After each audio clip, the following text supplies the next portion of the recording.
Marcus Chun had always believed that humans were alone in the universe, until the day he died 12 times in a virtual reality training pod, only to wake up next to the most dangerous woman in 3 galaxies.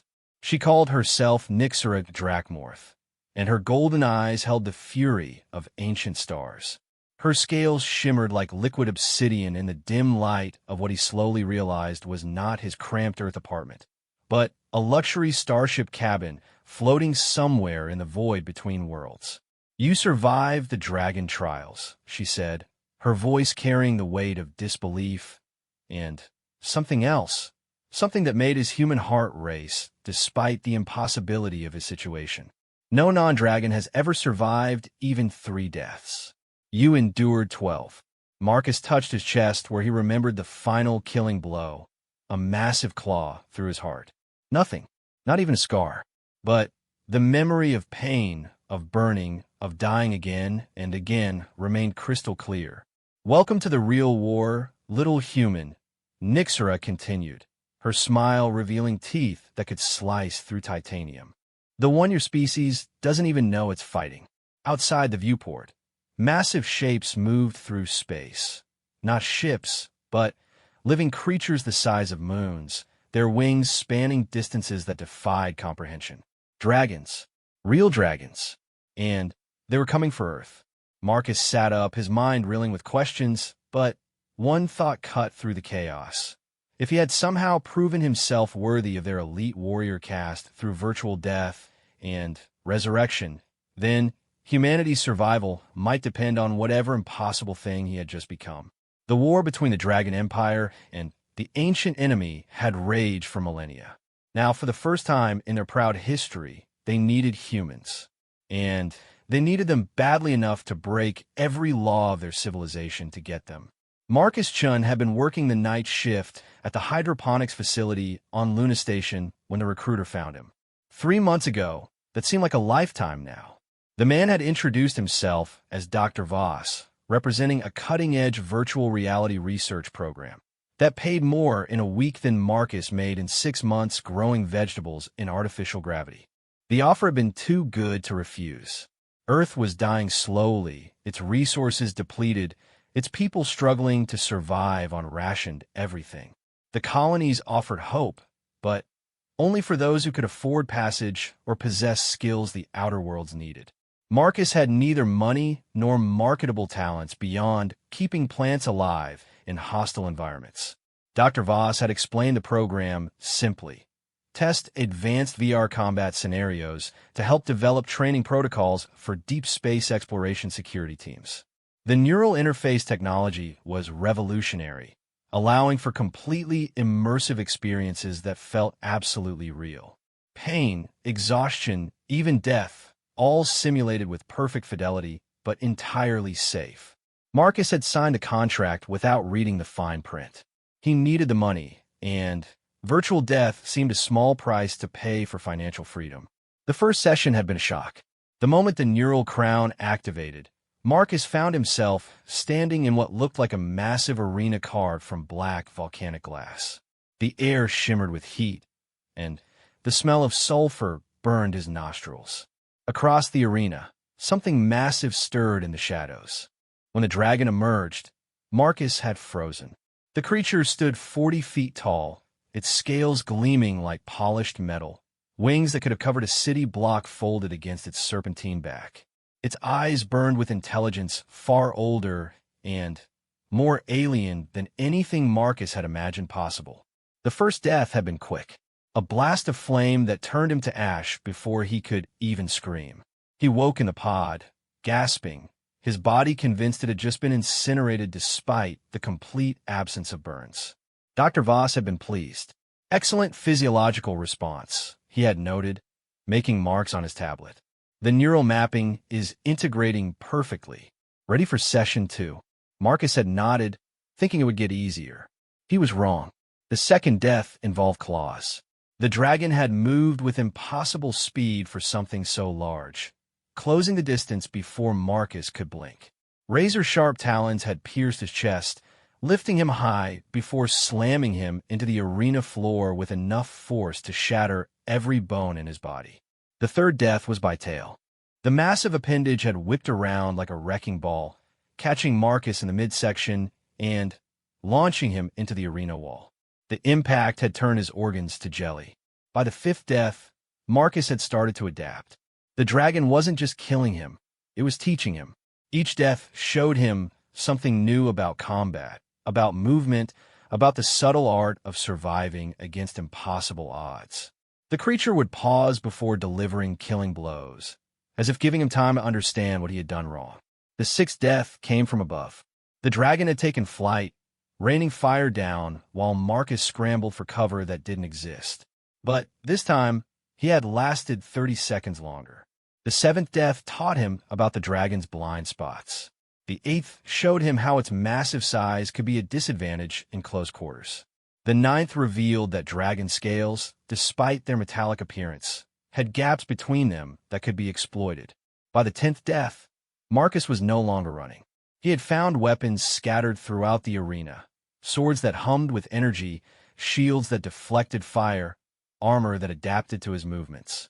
The dragon's attacks had become a deadly dance, and Marcus was finally learning the steps.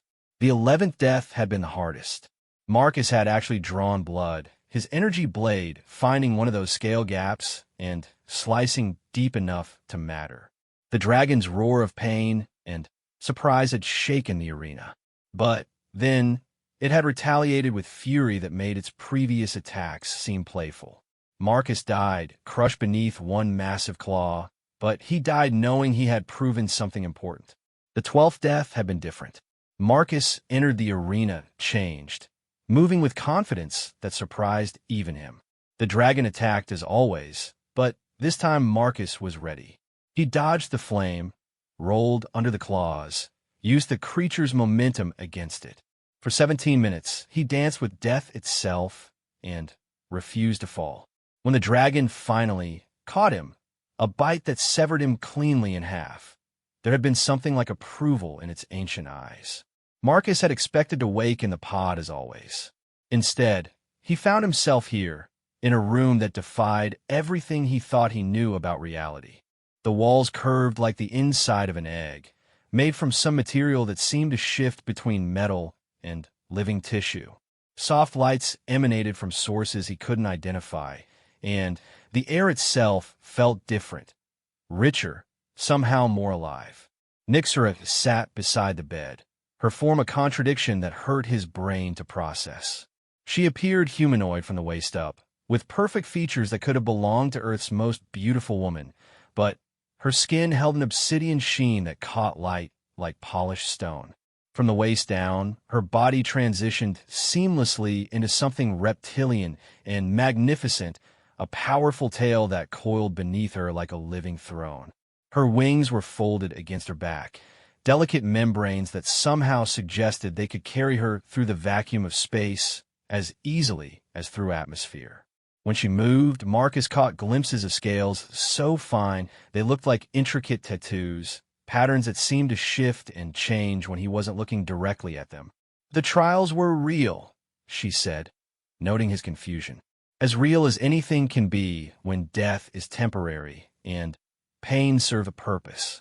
You experienced the 12 deaths of worthiness, the same trial every dragon must pass to join our warrior caste.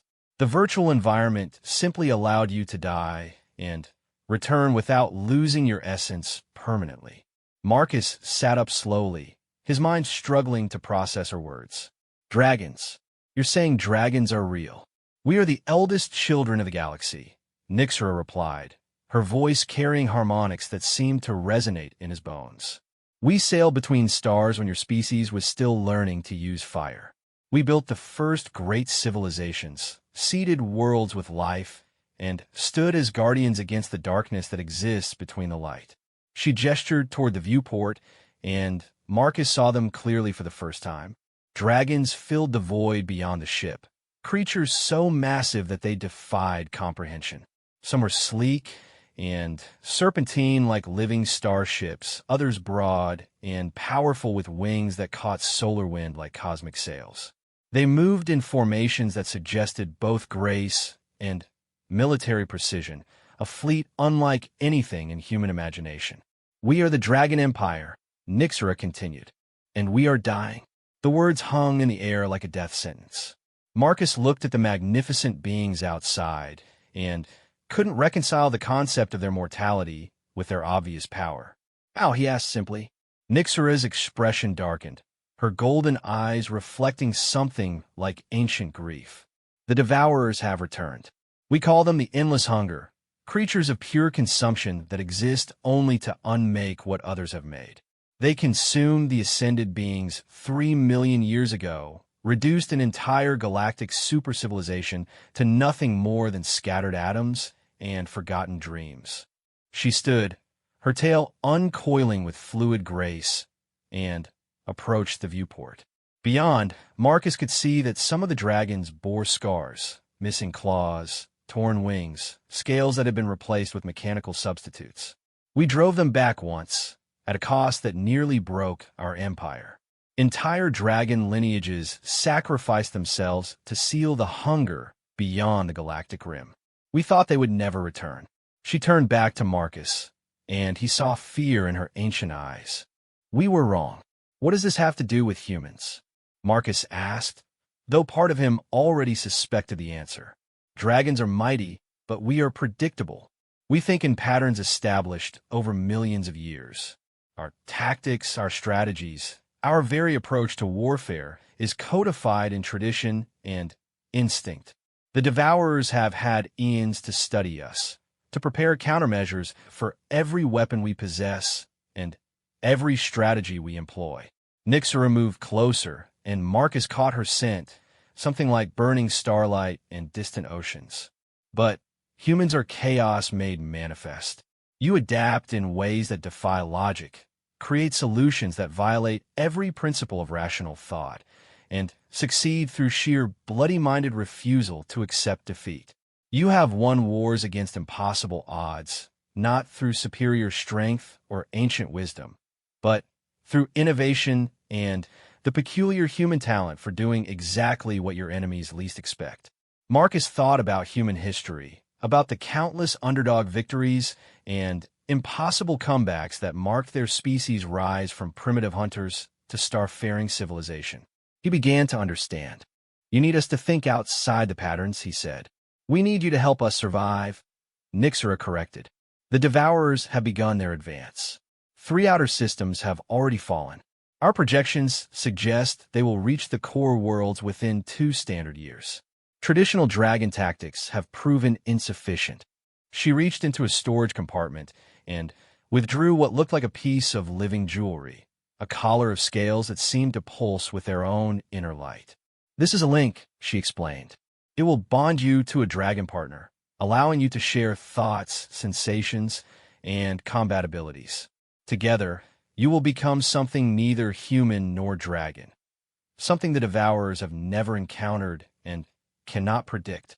Marcus stared at the device, understanding that accepting it would change everything about his existence. "And if I refuse?" Nixera's smile held no warmth. "Then you return to your dying world to wait for the Devourers to arrive. Earth lies directly in their path. When they reach human space, they will consume everything. Every person, every memory, every dream your species has ever had. There will be nothing left but empty space where your civilization once flourished." The choice wasn't really a choice at all. Marcus reached for the link, feeling its warmth pulse against his palm like a living heartbeat. "What happens now?" he asked. "Now," Nixera said, her expression shifting to something predatory and pleased, "you learn what it truly means to dance with dragons." The link sealed around Marcus's throat with a sensation like warm honey flowing through his veins. For a moment, nothing happened. Then, the universe exploded into sensation that nearly shattered his sanity. He was flying through space without a ship, powerful wings beating against solar wind while stars wheeled past like distant campfires. He was massive, ancient, filled with power that could crack planets, and wisdom that spanned millennia. He was, "Breathe!" Nixera's voice cut through the chaos. Both heard and felt his harmonics that resonated through his expanded awareness. "Do not fight the connection. Accept what you are becoming. Marcus gasped, his human consciousness reasserting itself even as alien memories continued to flood through the link. He could feel Nixera's presence in his mind now, not intrusive but welcoming, like finding a warm fire in a cold wilderness. "This is the joining," she explained, her mental voice layered with meanings that human language couldn't express. "You're experiencing my memories, my instincts, my understanding of what we face. In return, I gain access to your human adaptability, your capacity for lateral thinking, your species' gift for creative destruction." The sensations stabilized gradually, becoming less overwhelming as Marcus learned to separate his thoughts from hers. He remained himself, but he was also something more, connected to a being whose existence stretched back to the dawn of galactic civilization. "Show me," he said, and meant both show me what you know and show me how to fight the impossible. Nixera's approval flowed through their bond like warm sunshine. She gestured toward a section of the curved wall, which became transparent at her touch. Beyond lay a hangar bay that defied human understanding of architecture. The space stretched for miles in every direction, its walls seeming to curve both inward and outward simultaneously. Hundreds of dragons moved through the vast area, some in their natural forms, others wearing humanoid shapes that allowed them to operate equipment designed for more conventional physiology. "Welcome to the Nexus ship, Eternal Flame," Nixera said, flagship of the 7th Fleet and home to the most elite warriors of our empire. "You will train here, learn here, and perhaps die here if the Devourers breach our defenses before you are ready." They walked through corridors that adjusted their size and configuration based on the occupants' needs. When dragons passed in their full forms, the passages expanded to accommodate their bulk. When smaller beings moved through, everything scaled down appropriately. The ship itself seemed alive, responsive to the needs of its inhabitants in ways that human technology couldn't match. "How is this possible?" Marcus asked, running his hand along walls that felt like living tissue beneath a metallic skin. "Dragon ships grow rather than being built," Nixera explained. "They're bred from coral-like organisms that we discovered on the third world we colonized. Over millions of years, we have shaped them into perfect symbiotic partners. The ship thinks, learns, adapts. It is as much a member of our crew as any dragon aboard." They entered what appeared to be a training facility, though it bore no resemblance to any gymnasium Marcus had ever seen. The space could have held several football stadiums, its floor and walls covered with what looked like black glass that reflected images of distant galaxies. Dozens of human dragon pairs moved through complex combat routines, their movements flowing between individual and perfectly synchronized action. The other humans, Marcus realized. "How many of us are there?" 37 pairs have been successfully bonded, Nixera said. "You are the 38th. Each human survived the 12 deaths, proving their worthiness to join our warrior caste. Each brings unique skills and perspectives that we desperately need." Marcus watched the training pairs in fascination. One human woman moved with liquid grace while her dragon partner, a sleek blue-scaled warrior, provided covering fire from energy weapons that seemed to grow from his claws. Another pair worked in perfect synchronization to dismantle a mechanical construct that fought back with vicious efficiency. The human's tactical thinking seamlessly integrated with the dragon's raw power and ancient combat experience. "Your training begins now," Nixera announced, and the floor beneath them shifted, rising to form a circular arena similar to the virtual space where Marcus had died 12 times. "But this time, you will not face dragons. You will face the enemy we all must learn to destroy." The air in the arena shimmered, and something emerged from what seemed like a tear in reality itself. Marcus's first thought was that he was looking at a living shadow, but that wasn't quite right. The creature had substance, but it seemed to absorb light, heat, and even hope itself. It moved with purposeful malevolence, and every instinct Marcus possessed screamed at him to run. A devourer scout, Nyxera said, her mental voice tight with old fear and fresh determination. Captured during the fall of the Kepler system. It has been contained in stasis, but it retains all the capabilities of its kind. The thing turned toward them, and Marcus saw what might have been eyes, points of absolute darkness that seemed to pull at his vision like miniature black holes. When it moved, reality seemed to bend around it, as if the universe itself recoiled from its presence. How do you fight something like that? Marcus asked, horrified by the creature's mere existence. That, Nyxera replied, is what you will teach us. The devourer struck without warning, moving faster than anything its size should have been able to move. Marcus threw himself sideways, driven by instincts honed through 12 virtual deaths, while Nyxera launched herself into the air with a powerful beat of her wings. The creature's attack missed Marcus by inches, but where its claws passed, the arena floor simply ceased to exist, leaving behind empty space that hurt to look at directly. This wasn't destruction in any conventional sense. It was negation, the complete absence of existence. Nyxera breathed fire, a stream of plasma hot enough to melt starship armor. The flames struck the devourer and simply vanished, consumed by the creature's absolute hunger for energy. Traditional attacks are useless, she said through their link. Fire, claws, energy weapons, it consumes them all. This is why our fleets cannot stand against them. Marcus rolled behind a barrier that rose from the arena floor, his mind racing. The creature was feeding on energy, growing larger and more solid with each attack it absorbed.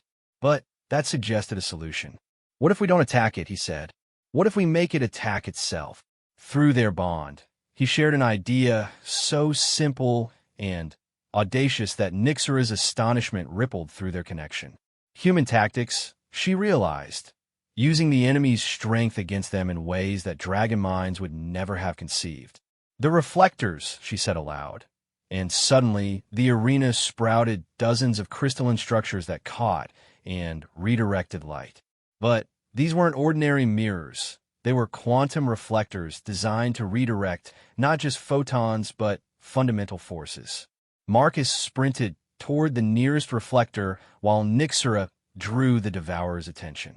The creature lunged at him, its reality-negating claws carving furrows of nothingness through the arena floor. But Marcus had timed his movement perfectly. At the last second, he dove aside, and the devourer's own negation field struck the reflector. The effect was immediate and catastrophic.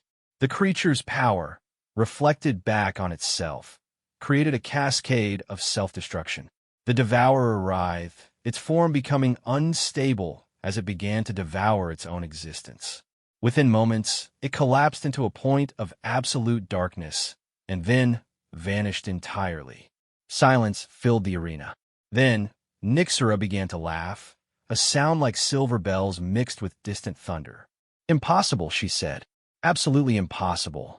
5 million years of dragon military doctrine, and the solution was to make the creature commit suicide. Around them, the training facility had gone completely quiet. Every dragon and human pair had stopped their exercises to stare at the arena where a devourer had just been destroyed using tactics that violated every principle of conventional warfare. "This is why we need you," Nyxera said, her mental voice filled with something like wonder. Dragons think in terms of strength meeting strength, ancient wisdom against ancient wisdom. Humans think in terms of whatever works, however ridiculous it might seem. Marcus stood slowly, still shaking from the encounter. That was just one scout. How many of them are coming? Nyxera's joy faded, replaced by grim determination. Billions, perhaps trillions. The devourers reproduce by consuming civilizations, using the energy to create more of their kind. Each world they destroy spawns 1,000 new warriors. She gestured toward the viewing ports, where the dragon fleet spread across space in formations that stretched beyond the horizon. But now we have hope. Your solution can be adapted, scaled, turned into weapons that might actually hurt them. For the first time in 3 million years, the Devourers will face something they cannot simply consume. Marcus looked at the magnificent dragons surrounding them, then at the small group of humans who represented their species' first contact with a galactic empire. 37 successful pairs, with more humans undergoing the trials every day. Not many, but perhaps enough. What happens next? He asked. Next, Nyxera said, her form beginning to shift and change, scales flowing like liquid metal as she transformed into her full dragon shape. You learn to fly. The real war begins in 3 days, and when it does, we will need every advantage human ingenuity can provide. Her massive form filled the arena, wings spread wide enough to cast shadows across the entire space. When she spoke now, her voice carried the authority of ancient power combined with newfound hope. The Devourers consumed the ascended beings because they were predictable. They will not consume us because we have learned to be something they have never faced before. Dragons with human hearts, humans with dragon souls, and the unshakable determination to protect everything we love. Marcus reached up to touch the link at his throat, feeling Nyxera's presence merge more completely with his own consciousness. When he looked at the other human-dragon pairs, he saw the same transformation taking place. Beings who were becoming something greater than the sum of their parts. The war against impossible odds was about to begin. But for the first time in galactic history, the impossible was going to fight back. 3 days passed like a fever dream. Marcus learned to fly by thinking like a dragon, while his human reflexes provided split-second adjustments that made their aerial maneuvers impossibly precise. Nyxera taught him to channel power through the link, transforming his human ingenuity into weapons that could reshape matter at the molecular level. Together, they became something that had never existed before, a fusion of ancient wisdom and chaotic innovation that defied every rule of how the universe was supposed to work. The alarm came at dawn on the 4th day, a harmonic resonance that vibrated through the ship's living hull and into the bones of every creature aboard. Marcus woke to find Nyxera already in motion, her humanoid form flowing into her full dragon configuration with liquid grace. "They are here," she said, her mental voice cutting through the link with crystalline clarity. "The advance force has reached the Meridian system. 3 worlds, 40 billion dragons, gone in 18 hours. Through their bond, Marcus felt her ancient grief, not just for the lost lives, but for the lost songs, the forgotten art, the lineages that would never again grace the galaxy with their presence. Dragons, he had learned, were creatures of memory. Every death diminished not just their numbers, but their collective history. They rushed through corridors that reconfigured themselves for maximum speed, walls becoming fluid streams that carried them toward the launch base. Around them, other bonded pairs moved with similar urgency, humans and dragons flowing together in synchronized purpose. The hangar bay buzzed with controlled chaos. Hundreds of dragons prepared for battle, their scales shifting color to match their emotional states. Deep reds of determination, silver streaks of battle readiness, and here and there, the golden highlights that marked those who had accepted that they might not return. "The Eternal Flame will engage the main Devourer fleet," Nyxera explained as they approached their launch position.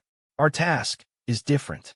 The humans have identified a pattern in the enemy advance. They always leave scouts behind to ensure nothing escapes their initial assault." Marcus felt her share tactical information through the link, and his mind reeled at the scope of the battle ahead. The main Devourer force numbered in the millions, a black tide of hunger that consumed everything in its path. Against them, the dragon fleet seemed pitifully small. Only 12,000 vessels, though each carried the power to level a planet. "Scouts," he said, understanding immediately. "The reflector tactic works because we can isolate single targets. But if they learn from their losses exactly," Nyxera finished, "we have one opportunity to test our new strategies before the Devourers adapt to counter them. Success here might give us an advantage in the larger battle. Failure means they will know our capabilities and plan accordingly." They launched in formation with 36 other pairs, a small fleet of human-dragon partnerships that represented the most desperate gamble in galactic history. As they left the Eternal Flame's protective fields, Marcus got his first clear view of space warfare on an impossible scale. The Dragon fleet spread across thousands of cubic kilometers, their formations both beautiful and terrifying. Ships the size of cities moved with the grace of living creatures. Because they were living creatures, coral dragons bred for war, their hulls bristling with organic weapons that grew like tropical flowers and fired concentrated stellar fury. Against them came the Devourers, and Marcus understood why dragons feared them. They weren't ships in any conventional sense, but creatures of pure hunger given form.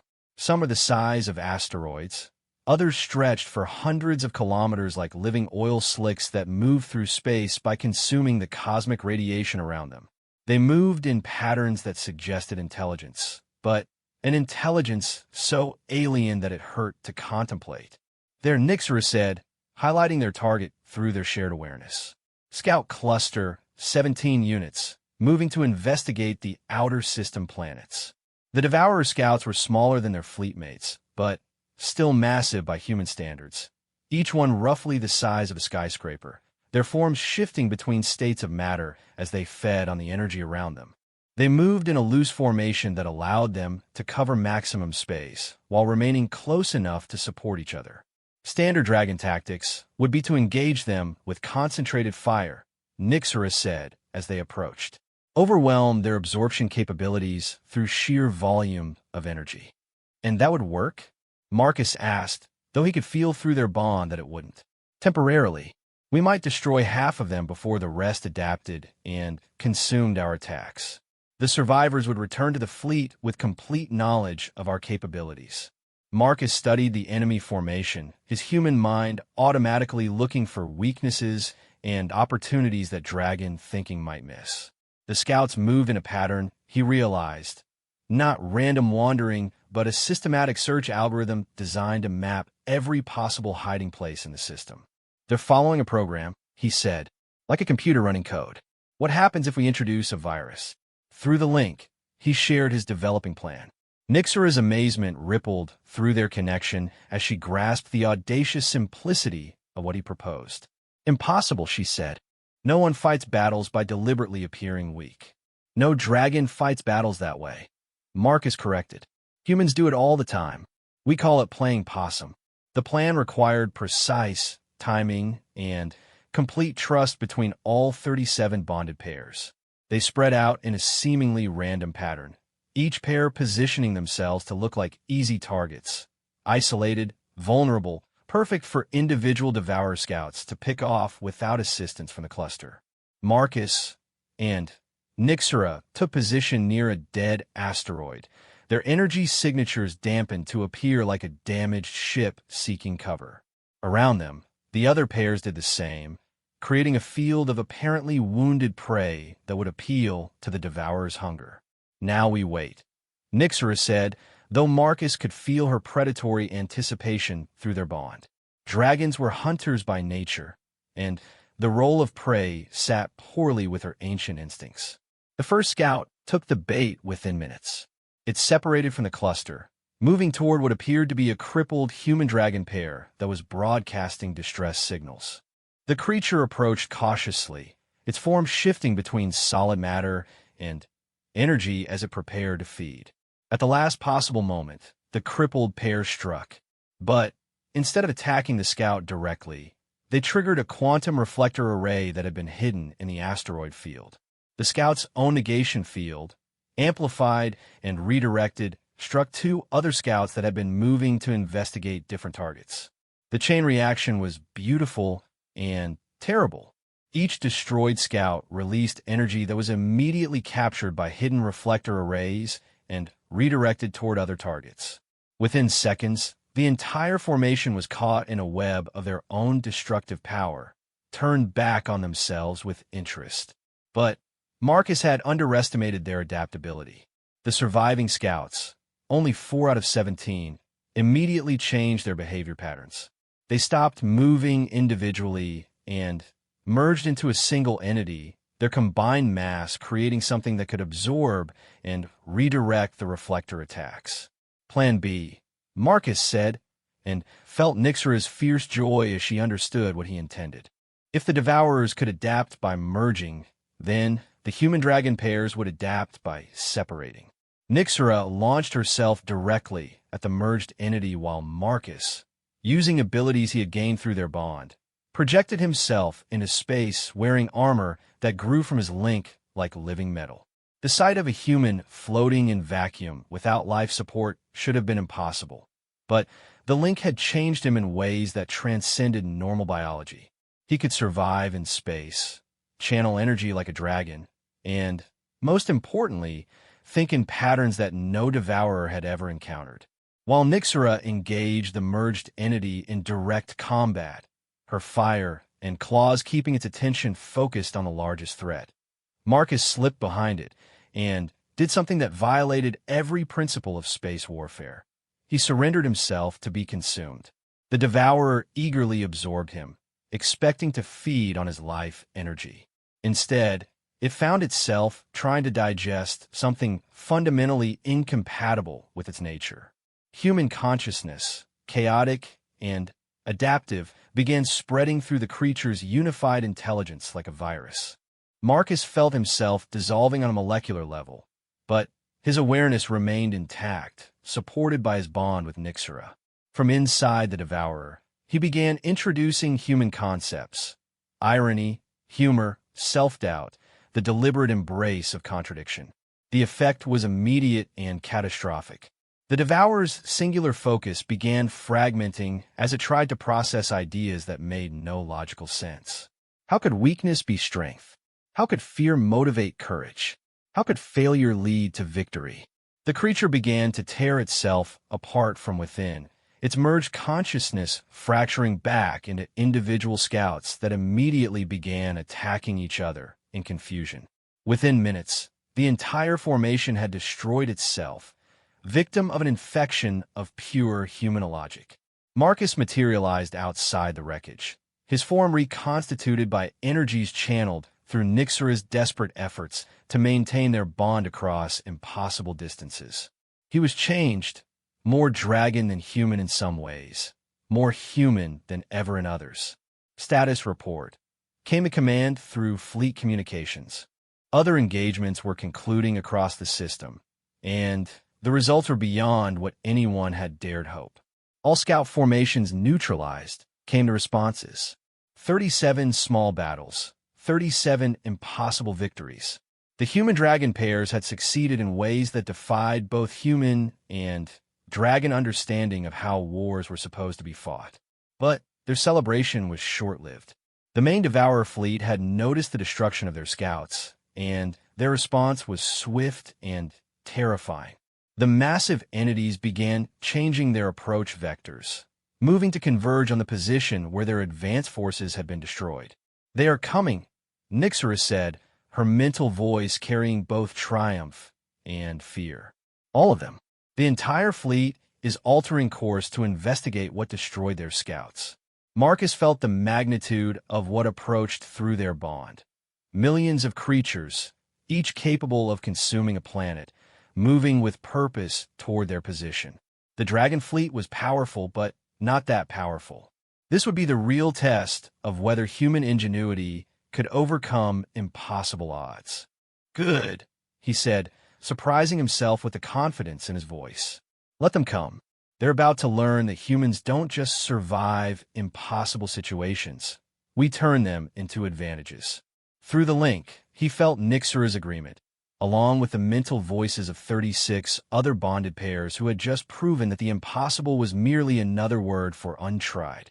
The real battle was about to begin, and for the first time in 3 million years, the Devourers were going to face something they had never encountered: prey that fought back with weapons made of pure, chaotic, beautiful human stubbornness. The stars themselves seemed to hold their breath as two fundamental forces of the universe prepared to collide: absolute hunger against absolute refusal to be consumed. The main Devourer fleet arrived like a tide of living darkness that swallowed stars. Marcus watched through Nyxora's enhanced senses as millions of entities materialized at the edge of the system, their combined mass warping space-time itself. Some were vast as moons, others stretched thin as cosmic web filaments, but all pulsed with the same terrible hunger that had consumed 3 galactic civilizations. "Preliminary scans are impossible," reported the Eternal Flames tactical officer, her voice tight with barely controlled fear. "They absorb all energy we direct toward them, including sensor pulses. We are fighting blind against an enemy that knows exactly where we are." Admiral Karath, ancient even by dragon standards, maintained his composure despite facing the extinction of everything he had sworn to protect. "All fleets, assume defensive formation Omega-7. Begin evacuation of civilian populations from the inner system worlds." "Belay that order," Marcus said, his voice cutting across all communication channels with an authority that surprised everyone, including himself. The silence that followed was deafening. No human had ever contradicted a dragon admiral, especially not during combat operations. But Marcus felt something flowing through his link with Nyxora, not just her memories and instincts, but the collective knowledge of every dragon she had ever bonded with across her long life. "Explain yourself, human." Admiral Karatha's voice carried the weight of eons and the promise of immediate disintegration for insubordination. "Defensive formations are what they expect," Marcus said, sharing his reasoning through the fleet-wide link network that connected all bonded pairs. "Every civilization they have ever fought retreated to protect their homeworlds. That's why the Devourers always win. They force their enemies to fight where they are strongest, using tactics perfected over millions of years." Through the link, he felt Nyxora's understanding dawn like a sunrise. Other bonded pairs began grasping the implications, their human partners introducing concepts that made dragon minds reel with their audacity. "You propose we attack," Admiral Karath said, his mental voice laden with disbelief.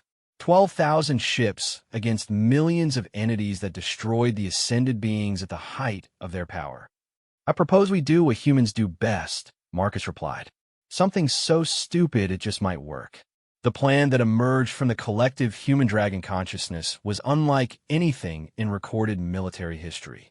Instead of forming defensive lines around the planets they needed to protect, the entire dragon fleet would disperse into the outer system and allow themselves to be surrounded. "They will try to consume us piecemeal," Nyxora explained to the fleet commanders. "Standard Devourer tactics involve isolating enemy forces and overwhelming them with superior numbers. But what if we want to be isolated?" The human partners began sharing memories through the link, stories of Earth's greatest military victories, battles won against impossible odds through tactics that defied conventional wisdom. Thermopylae, where 300 Spartans held off an army of thousands. Britain's victory over the Spanish Armada through smaller, more maneuverable ships. Guerrilla warfare that defeated empires by refusing to fight on the enemy's terms. "Disperse and harass," said Lieutenant Sarachon, bonded with a tactical specialist named Vorthak. "Make them chase us through the asteroid fields and gas giant rings. Force them to split their forces to pursue targets that aren't where they expect them to be. Use their size against them," added Corporal James Wright, whose dragon partner Mistral was one of the fastest in the fleet. "Those massive entities can't maneuver quickly in complex terrain. We draw them into environments where being big is a disadvantage." Admiral Karath listened to strategies that violated every principle of space warfare, proposed by beings who had never fought a battle before their bonding. Yet he could feel through the fleet-wide link that these ideas carried a resonance of truth that dragon logic couldn't achieve alone. "This will require perfect coordination," he warned. "One mistake, one broken formation, and we lose entire squadrons to creatures that will learn from their victories." "Then we don't make mistakes," Marcus said simply. "We make chaos." The dragon fleet scattered like seeds on cosmic wind. Individual ships and small squadrons positioned themselves throughout the system's most challenging terrain, dense asteroid fields, the complex ring systems of gas giants, the turbulent radiation zones around the primary star. Each position was carefully chosen to maximize the environmental advantages while minimizing the Devourer's ability to bring their superior numbers to bear. The enemy response was immediate and predictable. The massive fleet divided itself into hunting packs, each pursuing what appeared to be easy targets, isolated dragon ships that seemed trapped in difficult terrain. The Devourers had used this strategy for millions of years, and it had never failed. This time was different. When the first hunting pack entered the asteroid field where Marcus and Nixer awaited, they found their targets gone. Not destroyed or fled, but transformed. The dragon ships had merged with the asteroids themselves, becoming hybrid entities that were part vessel, part asteroid, part living creature. The Devourers found themselves trying to consume what appeared to be ordinary space rocks, only to discover that the rocks fought back. Now, Marcus whispered through the link, and the asteroid field came alive. Every piece of debris was revealed to be a camouflaged weapon. Quantum reflectors, gravity manipulators, matter converters that turned the Devourer's own mass against them. The hunting pack found itself trapped in a maze of transformed matter where every surface could become a weapon and every attack was redirected with compound interest. Similar ambushes triggered throughout the system. In the gas giant's rings, ice particles suddenly revealed themselves as nanoscale dragon ships that swarmed over Devourer entities like living sandstorms. Near the star, solar plasma was weaponized and directed through gravitational lenses that concentrated stellar fury into beams that could punch through the largest creatures. But the most devastating traps were purely psychological. Human-dragon pairs had hidden themselves within what appeared to be disabled ships, broadcasting distress signals that appealed to the Devourer's hunger. When the entities moved to consume these apparently helpless targets, they instead encountered something that had never existed in the galaxy before. Bait that was more dangerous than the predators it attracted. Marcus felt the moment when the Devourer fleet began to understand that they were facing something unprecedented. Their attacks became less coordinated as individual entities started questioning whether their targets were actually helpless or merely pretending to be vulnerable. For creatures whose existence was based on absolute certainty about their superiority, doubt was a poison that spread through their ranks like a plague. Phase 2, Admiral Karath commanded, and the Dragon fleet began implementing the most audacious part of their strategy. Instead of continuing to hide, they revealed themselves completely, but not in the positions where the Devourers expected to find them. Every dragon ship had used human-inspired camouflage to move while appearing to remain stationary. Now they emerged from hiding behind their enemies, having achieved what should have been impossible in open space: tactical surprise on a system-wide scale. The battle that followed defied every law of space warfare. Dragons that had seemed isolated and helpless revealed themselves as the tip of massive cooperative networks. Their individual attacks coordinated through human tactical thinking that treated the entire system as a single weapon. Devourers found themselves caught between converging fire from directions that their sensors insisted were empty space. Marcus and Nixera led a squadron of bonded pairs in a maneuver that would have been suicidal for any conventional force. They flew directly at the largest Devourer entity, a creature the size of a small moon, and allowed themselves to be consumed. But instead of dying, they activated quantum reflectors inside the creature's body, turning its own digestive processes into weapons of self-destruction. The massive entity convulsed as its ability to consume matter was reflected back on itself, creating a cascade failure that tore it apart from within. The explosion took out dozens of smaller Devourers and sent shockwaves through the enemy formation that disrupted their coordination for critical minutes. Impossible, came reports from across the fleet. The humans are teaching our ships to think like humans while our dragon crews provide the power to make impossible ideas into reality. The tide of battle began to turn not through superior firepower, but through superior unpredictability. Every time the Devourers adapted to one tactic, The human-dragon pairs invented 3 new approaches that violated different assumptions about how warfare should function. But victory came at a terrible cost. Dragon ships began reporting casualties as their crews pushed themselves beyond safe limits to maintain the pace of constant tactical innovation. The link bonds were straining under the pressure of continuous adaptation, and several human partners had already burned out their neural pathways trying to process information at dragon speed. "We cannot maintain this pace indefinitely," Nixera warned through their bond. Marcus could feel her exhaustion, the way their connection flickered under the strain of channeling forces that human minds weren't designed to handle. "We don't need to maintain it," Marcus replied, sharing his awareness of the larger battle pattern. "Look at their formation. Really look." Through the fleet-wide link, he showed the other bonded pairs what he had realized. The Devourer fleet wasn't just losing individual battles, it was losing cohesion.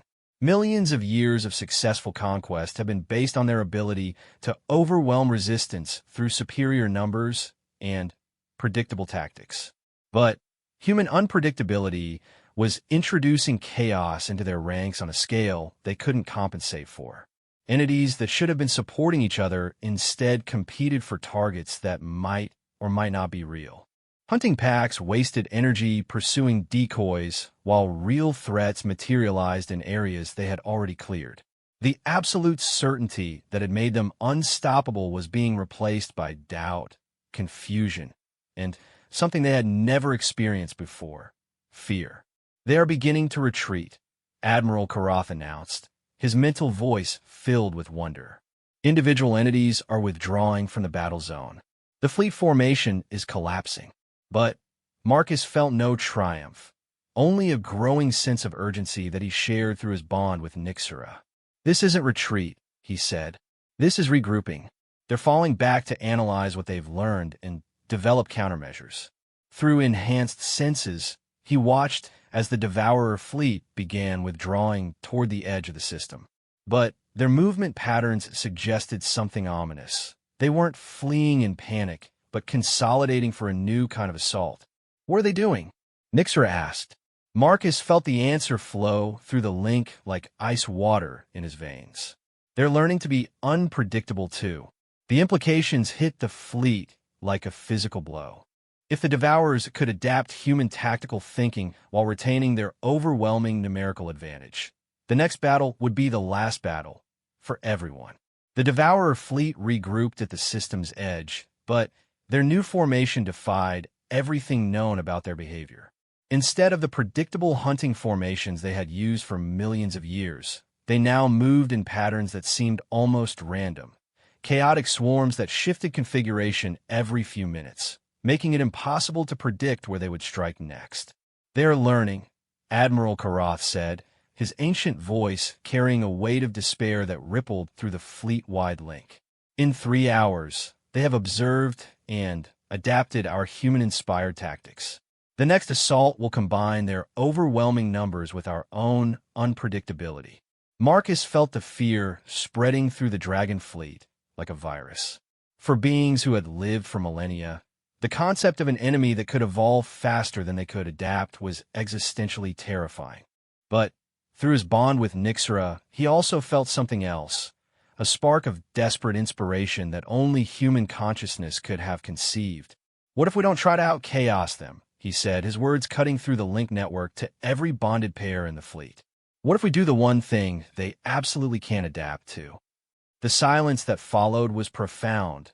Every consciousness in the fleet focused on his next words. "What if we give up?" The mental explosion of outrage, confusion, and disbelief nearly severed every link bond simultaneously. Dragons did not surrender.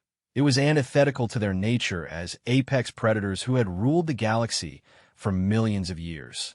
"Explain yourself before I have you expelled into vacuum," Admiral Karath snarled.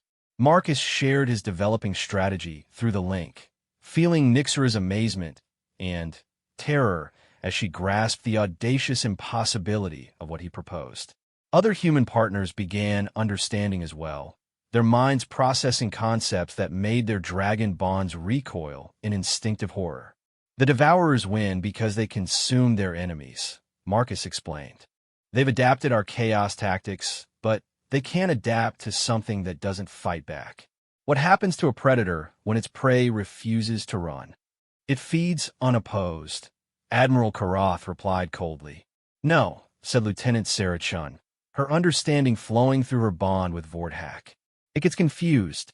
Predators are designed to chase fleeing prey. When prey doesn't run, the predator's instincts malfunction. But what does that matter if we're all dead? Demanded another dragon commander. Marcus felt Nixera's growing comprehension and shared it with the fleet. Because we won't be dead. We'll be something the Devourers have never encountered. Willing food that changes them from the inside. The strategy that emerged violated every principle of survival, let alone warfare. Instead of fighting the returning Devourer fleet, the dragons would allow themselves to be consumed, but not passively. Each ship would carry something into the bellies of their enemies that no creature in the galaxy had ever tried to digest. Human consciousness linked to dragon power and protected by quantum containment fields that would activate only after consumption was complete. You propose to turn our entire fleet into a virus, Admiral Karath said, his mental voice carrying grudging admiration mixed with absolute horror. Not a virus, Marcus corrected. An upgrade. The Devourers absorb energy and matter to reproduce, but they've never tried to process consciousness that refuses to be destroyed. We don't fight them. We teach them to fight themselves. The plan required modifications to every ship in the fleet, transforming them from weapons of war into delivery systems for something far more dangerous than any explosive, pure human stubbornness translated into quantum code and protected by dragon magic. Nixera led the technical implementation, her ancient knowledge of matter manipulation combining with Marcus's understanding of human psychology to create something unprecedented. Each dragon ship would become a carrier for a consciousness package that could survive total molecular dissolution and reconstitute itself inside whatever consumed it. The risk is absolute, she warned as they prepared the modifications. If our calculations are wrong, if the quantum containment fails, we will be truly dead, not just destroyed, but erased from existence at the level of information itself. Marcus felt her fear through their bond, the ancient terror of non-existence that haunted all thinking beings. But he also felt her determination, the dragon pride that would rather die magnificently than live in defeat. And if we're right, he asked. If we are right, Nixera replied, we become the first species in galactic history to win a war by being eaten by our enemies. The Devourer fleet began their final approach as the dragon modifications reached completion. They came in waves now, their formation shifting constantly between patterns copied from human tactics and their own ancient strategies. They had become unpredictable, chaotic, and absolutely deadly. All ships, Admiral Karath commanded, his voice carrying across the link with the authority of impending legend. Assume surrender posture. Shut down all weapons, drop all shields, and prepare to die gloriously. The dragon fleet went completely passive, hanging in space like glittering jewels waiting to be plucked. No defensive fire, no evasive maneuvers, no last-minute desperate gambits. For the first time in millions of years of warfare, dragons offered themselves as willing prey. The Devourer response was immediate and telling. They slowed, confused by an enemy that refused to fight. Their formations wavered as ancient instincts warred with learned behavior. Prey that didn't flee or fight was unprecedented in their experience. But hunger won over confusion as it always did. The massive entities swept over the dragon fleet like a dark tide, consuming ships and crews with voracious efficiency. Within an hour, the entire fleet had been devoured, 12,000 vessels, and their crews absorbed into the bellies of creatures that had never known defeat. The Devourer fleet began to move toward the inner system planets, ready to consume the billions of dragons who lived there. Their victory was complete, their adaptation to human tactics successful, their dominion over the galaxy once again absolute. Then, the pain began. It started small, individual devourers stopping mid-flight, their forms convulsing as something fought against their digestive processes from within. But the effect spread rapidly, consciousness packages activating and beginning their work of transformation. Marcus felt his awareness expand as his quantum-preserved consciousness merged with the devourer that had consumed his ship. But instead of being dissolved, he found himself in a place that defied description, a vast mindscape filled with the absorbed knowledge and experience of every civilization the creature had ever consumed. The ascended beings were there, their consciousness preserved in quantum amber within their destroyer's memory. So were the progenitors, the first makers, and dozens of other civilizations that had thought themselves immune to extinction. All of them aware, all of them helpless, all of them consumed, but never truly dead. Hello, Marcus said to the collective consciousness of 10 million years of conquest. I'm here to teach you something new.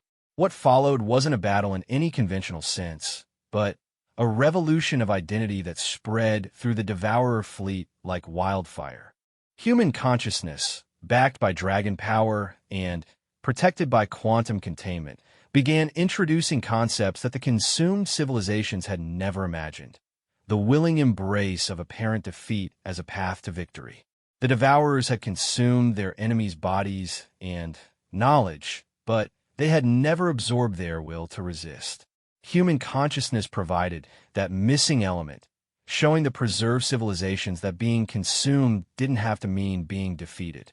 Across the fleet, similar awakenings began occurring. Every human-dragon pair that had been consumed was spreading the same message through the vast network of absorbed consciousness. You are not dead, you are not helpless, and it is not too late to fight back. The effect on the devourers themselves was catastrophic. Creatures that had existed as singular entities for eons found themselves hosting millions of awakened consciousnesses, all working together with a coordination and purpose that their devourers had never imagined possible. The absorbed began to absorb their absorbers, turning the devourer's own power against them from within. Nixera found Marcus in the quantum mindscape, her consciousness blazing with dragon fire that illuminated the preserved souls of 100 dead civilizations. It is working, she said. The devourers are beginning to fragment. Their singular focus is being replaced by the collective will of everyone they have ever consumed. Around them, the mindscape filled with voices speaking in languages that spanned galactic history. The ascended beings, preserved in quantum stasis for 3 million years, began sharing their knowledge with dragon consciousness enhanced by human innovation. The progenitors offered technologies that could reshape matter at will. The first makers provided understanding of forces that predated the current universe. But most importantly, all of them learned from human consciousness the one concept that had allowed their species to survive against impossible odds time and time again. That defeat was only permanent if you accepted it as final. The transformation rippled outward through the devourer fleet like a wave of awakening. Entities that had been singular for millions of years began spawning new forms. Hybrid creatures that combined the power of the devourers with the knowledge and will of their victims. But these new beings were not conquerors. They were liberators. The first new hybrid to achieve coherent form was massive beyond description, incorporating consciousness from a dozen extinct civilizations guided by human tactical thinking and empowered by dragon magic.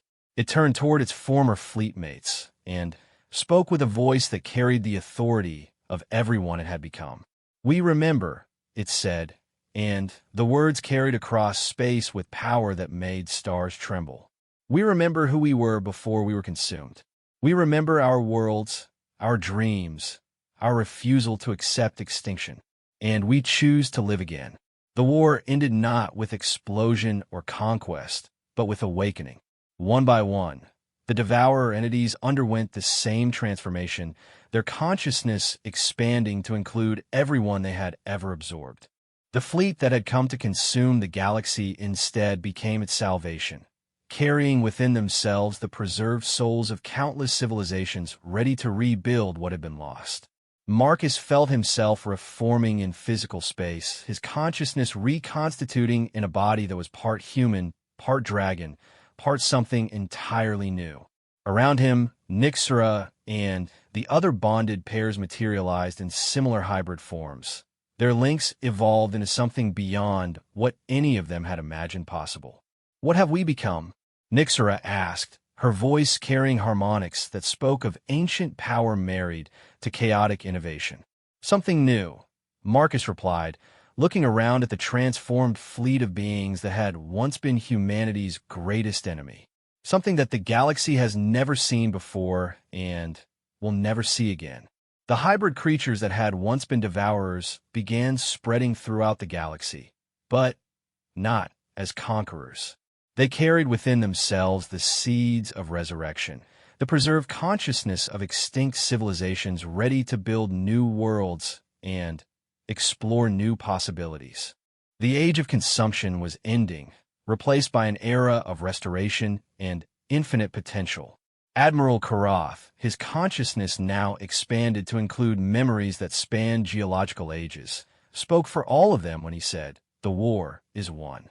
Not through strength or cunning, but through the most human of all virtues, the absolute refusal to accept that anything is truly impossible." Marcus looked out at the stars with eyes that could see across multiple spectrums of existence, his consciousness linked not just to Nyxera, but to the vast network of awakened beings that had chosen to live again. The galaxy stretched before them, vast and welcoming, ready to be filled once more with the dreams and aspirations of 1,000 reborn civilizations. Humanity had saved the galaxy by teaching it the ultimate lesson, that the greatest victories come not from refusing to lose, but from transforming loss itself into something greater than any victory had ever been.